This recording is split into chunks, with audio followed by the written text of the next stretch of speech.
Imagine this in the early 1800s, a small, vibrant village in Indonesia. My very, very, very great grandfather and his family lived there, with the sound of the ocean crashing against the shore, and the scent of tropical fruit being sliced by my very, very, very great grandmother. Life was simple, and it was their home. It was their land, and it was their peace, and it was shattered when they were forcibly taken from their homeland. A ship, dark and cold, carrying them away from everything they knew to a distant land, forcibly brought onto the vessel. My ancestors were thrown into the depths of a nightmare. They were taken as slaves to the Netherlands, their homeland, stripped of their names, their identities, their futures. The ship was not just a vessel, it was a prison. But if I told you the story didn't end there, that after years of displacement, my family found the strength to survive, after generations of hardships and countless of people taken from them, this new country wasn't their home either. But they had to make do. And for decades they lived there, haunted by the memories of what had been taken from them. And the winds of change were blowing, and the air was different, and something deeper stirred within them, a desire to move forward, to reclaim their pride, and to chart their own course. However, the split within the family was inevitable.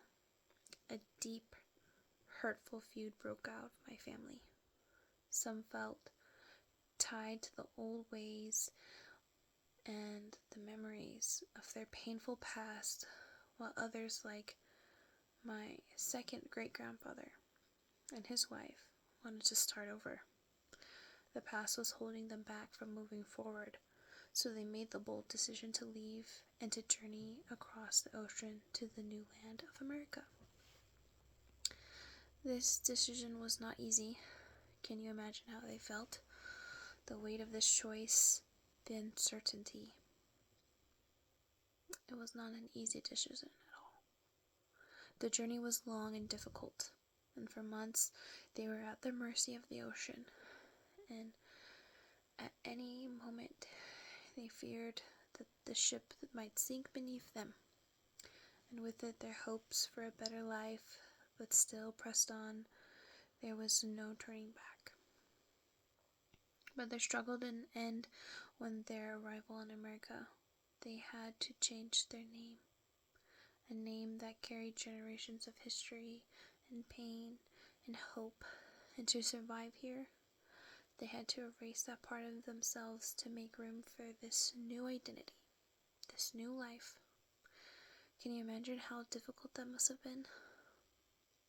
But even in the face of it all, my great-great-great-grandfather and his family didn't forget who they were, and they clung to their values, their roots, and their faith, and they taught their children, and through them, they taught us how important it is to stay true to who we are, no matter where we are. They taught us that family is everything, no matter where you go, no matter who you are and who you're with. Family is everything. You can never forget your history, and most importantly, they taught us that starting anew should never be looked down upon. It's a testament to strength and the desire to keep moving forward no matter what the world throws at you. And so here we are, standing on the shoulders of giants. My family's journey from Indonesia to the Netherlands to America is a story of survival, and it's a reminder that we're all connected to something much greater than ourselves. Our spiritual roots, our ancestors, and the lessons they passed down, and those lessons have shaped us and molded us and continue to guide us today. And as I stand here or sit here today, I'll never forget where I come from. You should never forget where you've come from, and don't let the world define who you are, and honor your roots. Stay true to your values, and never be afraid to start anew. It's the strength of our past that shapes the future. The journey may be long, the struggles may be hard, but like my ancestors, we can overcome too, because no matter what, we are survivors, and that's what truly defines us. Thank you for watching.